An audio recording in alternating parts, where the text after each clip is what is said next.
மனைவியை உயிரோடு எரித்துக் கொன்ற கணவன். கொடூர கொலைக்கு உடந்தையாக இருந்த முன்னாள் கடற்படை ஊழியர். கணவனுக்கு ஆயுள் தண்டனை விதித்த நீதிமன்றம். உடந்தையாக இருந்தவரை பிடிக்க முடியாமல் திணறிய காவல்துறை. போலீசுக்கு டிமிக்கி கொடுத்துவிட்டு அசாமில் பதுங்கி இருந்தவர் அதிரடியாக கைது. 31 ஆண்டுகளாக தலைமறைவாக இருந்தவர் போலீசில் சிக்கியது எப்படி? நடந்தது என்ன?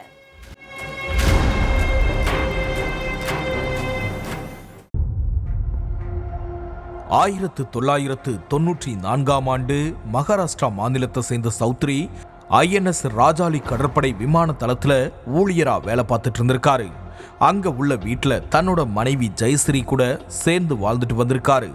அப்போ கணவன் மனைவிக்கு இடையில அடிக்கடி பிரச்சனை ஏற்பட்டுட்டே இருந்திருக்கு. ஒரு கட்டத்துல மனைவி ஜெயஸ்ரீய கொலை பண்ணணும்னு முடிவு பண்ண சௌத்ரி அதுக்காக தன்னுடைய ஃப்ரெண்டு பாஸ்கர் ஜோதி கோகாய கூப்பிட்டு இருந்திருக்காரு. அவரு கொச்சி கடற்படை தளத்துல வேலை பார்த்துட்டு இருந்திருக்காரு. 2 பேரும் இதுக்கு முன்னாடி வேற ஒரு கடற்படை தளத்துல ஒன்னா வேலை பார்த்திருக்காங்க. அப்பதான் அவங்க க்ளோஸ் ஃப்ரெண்ட்ஸ் ஆகியிருக்காங்க.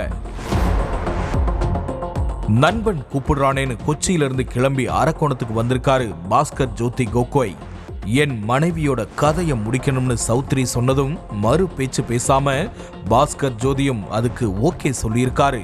அதுக்கப்புறம் 2 பேரும் சேர்ந்து ஜெயஸ்ரீய அடிச்சு போட்டுட்டு அவங்க மேல மண்ணெண்ணெய ஊத்தி தீ வச்சு எரிச்சு கொண்டு இருக்காங்க. அடுத்து போலீஸுக்கு போன் பண்ணி தன்னுடைய மனைவி ஜெயஸ்ரீ தனக்கு தானே மண்ணெண்ணெய ஊத்தி தீ வச்சுக்கிட்டு தற்கொலை செஞ்சுக்கிட்டதா சொல்லியிருக்காரு கணவர் சௌத்ரி. ஆனா அவருடைய ஆக்டிங் போலீஸ் விசாரணையில தவிடு பொடியாகிடுச்சு. சௌத்ரி தான் தன்னுடைய மனைவிய மண்ணெண்ணெய் ஊத்தி எரிச்சிருக்காங்கிறத போலீஸ் கண்டுபிடிச்சு அவரை அரெஸ்ட் பண்ணிட்டாங்க. ஆனா ஜெயஸ்ரீய கொல்ல சௌத்ரிக்கு உடந்தையா இருந்த அவருடைய ஃப்ரெண்டு பாஸ்கர் ஜோதி கோகைய போலீஸால பிடிக்கவே முடியல. சௌத்ரி அரெஸ்ட் ஆகிட்டார்னு தெரிஞ்சதுமே பாஸ்கர் ஜோதி கோகாய் தலைமறைவாகிட்டாரு. கொச்சி கடற்படைக்கு போய் டியூட்டியில ஜாயின் பண்ணவும் இல்ல, வேலையை விட்டு நிக்கிறேன்னு சொல்லவும் இல்ல. யார்கிட்டையும் எதுவும் சொல்லாம கண்காணாத இடத்துக்கு தப்பிச்சு போயிருக்காரு. அவரு அசாம் மாநிலத்தை சேர்ந்தவர் அப்படிங்கறதால அசாமுக்கு போயும் போலீஸ் அவரை தேடினாங்க. ஆனா அப்பவும் அவர் போலீஸ் கையில சிக்கவே இல்லை. ஜெயஸ்ரீ கொலை வழக்கு கோர்ட்ல நடந்துட்டு வந்துச்சு. 2005 இந்த கேஸ் விசாரணையப்போ சௌத்ரி தான் குற்றவாளின்னு அறிவிச்ச அரக்கோணம் நீதிமன்ற நீதிபதி அவருக்கு ஆயுள் தண்டனை விதிச்சு உத்தரவிட்டாரு. ஆனா இந்த வழக்குல சம்பந்தப்பட்டிருக்கிற பாஸ்கர் ஜோதி கோகாய் மட்டும் போலீஸ் கிட்ட சிக்காம தலைமறைவா இருந்திருக்காரு. இதுக்கிடையில அரக்கோணத்துக்கு டிஎஸ்பியா வந்திருக்கிற ஜாஃபர் சித்திக் பல வருடங்களா பெண்டிங்ல இருக்கிற கேஸ்களை எல்லாம் தூசு தட்ட ஆரம்பிச்சாரு. அதுல 1994 ஆண்டு நடந்த கொலை வழக்குல சம்பந்தப்பட்ட ஒருத்தர் 31 வருஷமா போலீஸ் கிட்ட சிக்காம தலைமறைவா இருக்கிறத தெரிஞ்சு அவரை பிடிக்க உத்தரவிட்டிருக்காரு. அதுக்காக பல தனிப்படைகளும் அமைக்கப்பட்டுச்சு. தனிப்படையினர் நடத்தின விசாரணையில கொச்சி கடற்படையில வேலை பார்த்துட்டு இருந்த பாஸ்கர் ஜோதி கோகாய் அதுக்கப்புறம் கொச்சி கடற்படை தளத்துக்கோ இல்ல வேற ஊர்ல உள்ள கடற்படை தளத்துக்கோ போகவே இல்லை அப்படிங்கிறது மட்டும் உறுதியா தெரிஞ்சிருக்கு. அதுவும் இல்லாம கடந்த சில ஆண்டுகளா அசாம் மாநிலத்துல உள்ள தன்னோட சொந்த ஊர்ல தான் இருக்கிறதாவும் போலீஸுக்கு தகவல் வந்திருக்கு. அதனால அரக்கோணம் தனிப்படையினர் நேரா அசாமுக்கு போனாங்க.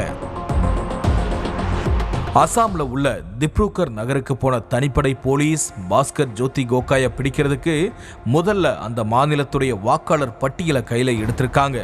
கிட்டத்தட்ட 15 லட்சம் பேர் உள்ள அந்த வாக்காளர் பட்டியல்ல போலீஸ் டீம் அலசி ஆராய்ஞ்சிருக்காங்க.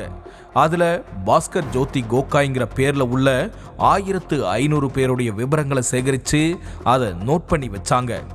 நாம தேடுற கொலையாளி கண்டிப்பா இந்த 1500ல ஒருத்தன் தான் ஸ்ட்ராங்கா நம்பின போலீஸ் அந்த 1500 பேர்ல கொலையாளியை எப்படி கண்டுபிடிக்கிறதுன்னு தீவிரமா யோசிச்சாங்க.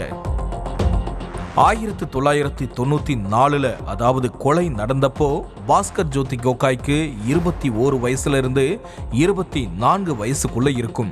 அந்த போட்டோ போலீஸ் கையில இருக்கு. ஆனா 31 ஆண்டுகளுக்கு அப்புறம் அவர் பார்க்க எப்படி இருப்பார்னு தெரிஞ்சாதான் அவரை கண்டுபிடிக்கிறது ஈஸியா இருக்கும்னு நினைச்ச போலீஸ் சின்ன வயசு போட்டோவை வச்சு AI தொழில்நுட்பம் மூலமா இப்ப அவர் எப்படி இருப்பாருங்கிறத கண்டுபிடிச்சிருக்காங்க.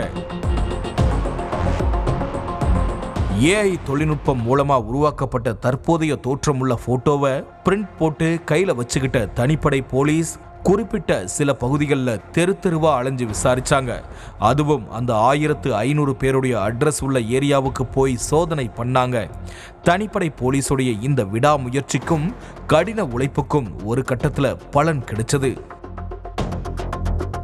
அதாவது அசாம் திப்ருகர் பக்கத்துல உள்ள ஒரு கிராமத்துல ஸ்கூல் பசங்களுக்கு டியூஷன் நடத்திட்டு இருந்த பாஸ்கர் ஜோதி கோகாய போலீஸ் தொக்கா பிடிச்சு அரெஸ்ட் பண்ணிட்டாங்க. கொலை பண்ணிட்டு ஊரா சுத்தி தலைமறைவா இருந்த பாஸ்கர் ஜோதி கோகாய் கடந்த சில வருடங்களுக்கு முன்னாடி அசாம் மாநிலத்துல தன்னுடைய சொந்த ஊர் பக்கத்துல உள்ள ஒரு கிராமத்துல போய் ஸ்கூல் பசங்களுக்கு டியூஷன் எடுத்து வாழ்க்கையை நகர்த்திட்டு இருந்திருக்காரு. சொந்த ஊர்ல இருந்தா சிக்கல் அப்படிங்கறதால பக்கத்துல உள்ள இன்னொரு ஊர்ல குடும்பத்தோட இருந்திருக்காரு. ஆனா தமிழ்நாடு போலீஸ் வாக்காளர் பட்டியலை அலசி ஆராய்ஞ்சு கொலையாளி பேர்ல மொத்தம் எத்தனை பேர் இருக்காங்கன்னு நோட் பண்ணி இது போதாதுன்னு AI டெக்னாலஜி மூலமா இப்போ எப்படி இருப்பாருங்கிற போட்டோவை உருவாக்கி இப்படி படாத பாடுபட்டு 31 வருஷமா தலைமறைவா இருந்த பாஸ்கர் ஜோதி கோகாய அரெஸ்ட் பண்ணி உப்பு தின்னவன் என்னைக்கா இருந்தாலும் தண்ணி குடிச்சுதான் ஆகணுங்கிறத மீண்டும் ஒரு முறை நிரூபிச்சிருக்காங்க.